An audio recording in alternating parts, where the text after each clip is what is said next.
چھا گیا، کیسے تجھ سے کروں سامنا، گر رہا ہوں ذرا تھامنا، خالی دامن لیے آ گیا۔ مفتی سہیل امجدی صاحب ہمارے ساتھ موجود ہیں وظائف کے حوالے سے، اور انشاءاللہ حمد و نعت سنیں گے جناب سبیع الدین رحمانی صاحب سے، بہت نوازش، بہت شکریہ۔ اور اسکائپ پہ بھی ایک کالر ہمیں بہت دنیا کے ایک دوسرے کونے سے جوائن کریں گے انشاءاللہ۔ آغاز ذرا وظائف سے کرتے ہیں مفتی سہیل صاحب، السلام علیکم۔ وعلیکم بہت نوازش۔ السلام ورحمۃ اللہ وبرکاتہ۔ یہ ایک سوال ہے، سجاد علی صاحب ہیں، حیدرآباد سے ہیں، کہتے ہیں میری بہت بڑی پریشانی ہے کہ میں صحیح اور غلط کا فیصلہ نہیں کر پاتا، تذبذب کا شکار رہتا ہوں، یا اگر کوئی فیصلے پہ پہنچ بھی جاؤں، نتیجے پہ پہنچ بھی جاؤں تو مستقل مزاجی سے اس پر عمل نہیں کر پاتا، اس کی کوئی دعا یا کوئی وظیفہ؟ بسم اللہ الرحمن الرحیم، اللہم صلی علی سیدنا و مولانا محمد وعلی آلہ و اصحابہ وبارک وسلم۔ دیکھیں، جب بندہ صحیح اور غلط کا فیصلہ نہ کر پائے تو اسے چاہیے کہ اچھے بندوں سے مشاورت کر لے۔ قرآن کریم میں بھی حکم ہے نا کہ وشاورہم فی الامر، اپنے معاملات میں مشاورت کر لیا کرو، یہ سنت مصطفیٰ صلی اللہ علیہ وسلم بھی ہے۔ اور دوسرا یہ کہ مستقل مزاجی نہیں کر پاتے، مستقل مزاجی بہت ضروری ہے۔ سیدہ عائشہ رضی اللہ تعالی عنہا سے کسی نے پوچھا کہ حضور نبی کریم علیہ السلام کا کیا عمل ہے؟ تو سیدہ عائشہ فرماتی ہیں کہ جو عمل ہے وہ مستقل مزاجی سے ہے۔ اچھا، آقا علیہ السلام نے فرمایا کہ اس کی طرح نہ ہو جانا کہ جو 100 نوافل پڑھتا ہے اور پھر چھوڑ دیے، بلکہ روزانہ اگرچہ 2 نوافل پڑھو لیکن تسلسل کے ساتھ پڑھو، تو مستقل مزاجی یہ بہت ضروری کام ہے۔ صحیح۔ اچھا، اب میں جو وظیفہ بتا رہا ہوں یہ سورہ آل عمران آیت نمبر 8 ہے۔ ربنا لا تزغ قلوبنا بعد اذ ہدیتنا وہب لنا من لدنک رحمہ انک انت الوہاب۔ یہ میں دوبارہ عرض کرتا ہوں، ربنا لا تزغ قلوبنا بعد اذ ہدیتنا وہب لنا من لدنک رحمہ انک انت الوہاب۔ اس کا ترجمہ یہ ہے کہ اے ہمارے رب، ہدایت کے بعد ہمارے دلوں کو نہ پھیرنا۔ اب دیکھیں، ہدایت مانگ رہے ہیں اور ہدایت کے بعد ہمارے دلوں کو پھیرنا مت، ہمیں اپنے پاس سے رحمت عطا فرما، تو بہترین عطا فرمانے والا ہے۔ تو یہ اس کا ترجمہ ہے، اور اس کا ترجمہ ایک مرتبہ آپ سمجھ بھی لیں تاکہ جب یہ دعا پڑھیں تو ترجمے کے ساتھ آپ پڑھیں، یعنی سمجھنے کے ساتھ پڑھیں گے انشاءاللہ، تو انشاءاللہ آپ کی دعا میں اثر بھی ہوگا، اور اللہ تبارک و تعالی انشاءاللہ جلد آپ کے کاموں میں آپ کو استقامت عطا فرمائے گا، اور اچھے اور برے کی انشاءاللہ تمیز بھی ہوگی۔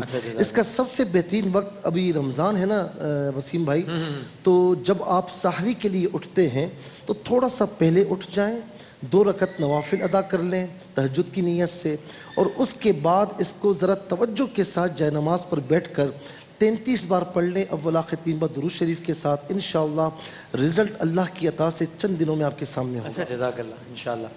اور دوسرا آخری سوال ہے، یہ ایک خاتون ہیں، نہیں صاحب ہیں، جن کی شادی کو کئی سال ہو گئے اور نعمت اولاد سے محروم ہیں، تو کہتے ہیں ایسی دعا بتائیے، وظیفہ بتائیے، اور ظاہر ہے بہت سارے لوگوں کے ساتھ یہ ہے مسئلہ۔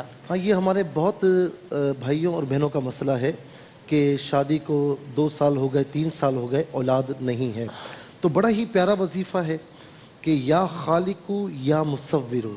یا خالقو کا مطلب ہے کہ اے تخلیق فرمانے والے، یا مصورو اے تصویر بنانے والے، صورت بنانے والے۔ قرآن کریم میں سورہ آل عمران کے ابتدائی رکوع میں اللہ رب العالمین فرماتا ہے هُوَ الَّذِي يُصَوِّرُكُمْ فِي الْأَرْحَامِ كَيْفَ يَشَاءُ، وہی ہے جو تمہارے ماؤں کے رحموں میں صورتیں بناتا ہے جیسے وہ چاہتا ہے۔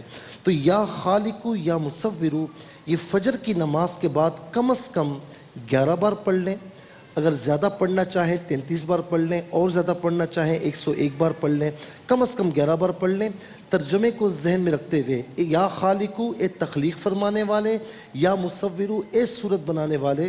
تو انشاءاللہ اگر 11 بار اول آخر 3 بار درود شریف کے ساتھ پڑھا تو اللہ تبارک و تعالی انشاءاللہ آپ کو اولاد کی نعمت سے سرفراز فرمائے گا۔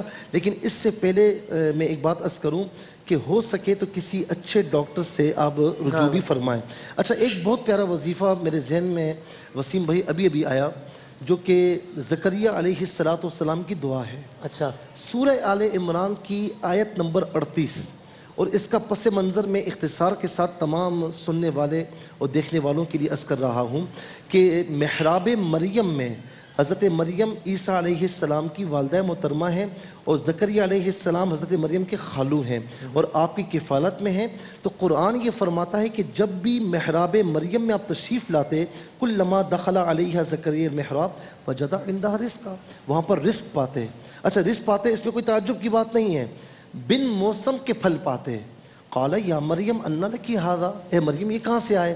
قالت هو من عند اللہ، وہ کہتی کہ یہ اللہ کی طرف سے ہے. اب سورہ آل عمران کی آیت نمبر 38 بتا رہی ہے کہ محراب مریم میں زکریا علیہ السلام کھڑے ہوئے اور یہ دعا کی کہ مولا تو بن موسم کے اس کو پھل عطا فرما سکتا ہے تو اس عمر میں مجھے اولاد کیوں نہیں عطا فرما سکتا؟ آپ کی عمر مبارکہ 120 برس اور زوجہ محترمہ کی تقریباً کم و بیش 80 برس. تو یہ دعا ہے ربی حبلی من لدنکا ذریۃ طیبہ انکا سمیع الدعا.